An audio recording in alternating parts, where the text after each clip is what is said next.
yéen senis bi nga xamante ni tukkee xaalis ak muslaay rek ngeen di wër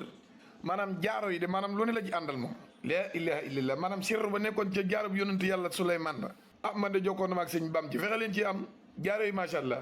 senis bi fexe leen a am ci jaaro yi man daal yéene leen ci képp moo tax ma ñëw fii di def vidéo pour ngeen jot ci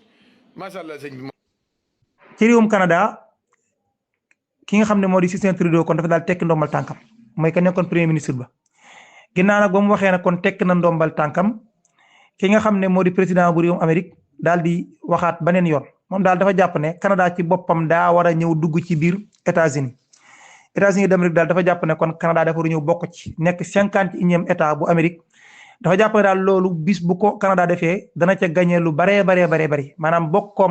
ak ñëw bokkam ci état bu Amérique njëriñ képp la koy jural ba tax na ma ngay invité ñi nga xam ne kon ñoo di waa Canada ngir nag ñu ñëw bokk ci États-Unis bokk ci seen am réew ci benn wàll gi itam mu tuumaal ki nga xam ne moo di Joe Biden ne daal nee na li am ci diggante kenn ak Russie du kenn ku may Joe Biden ñàkk a doxinam bu baax ak itam na muy menacé maanaam daal politique am bu bon ci gàttal ne daal moom ab politique am bu bon képp moo indi lii fa am politique bu ñàkk a ñoŋ politique itam bu ñàkk a tegu ci aw yoon moo waral guerre am ci diggante Russie ak Ukraine waaye bu fekkoonte ne taxawaay ya waroon am na kon guerre du am waaye daal ñàkk matam ak lam doon doxale moo tax ay tàkk seen diggante ñoom ñaar ñooñu moom nag diggee ci ne bis bu faloo dana ko réglé naam nag mbir mi nañu gisagun fi ne nii moom niroogul lu yomb de li ñu gis daal niru wuñu lu yomb pour le moment ndax ñoom ñi nga xam ne sax ñoo di kilifay réewum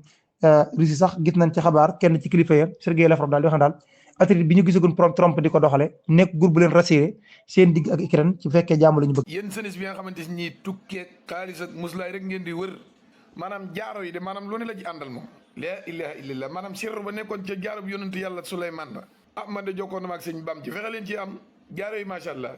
senis bi fexe leen a am ci jaaro yi man daal yéene leen ci képp moo tax ma ñëw fii di def vidéo pour ngeen jot ci macha allah sëñ bi.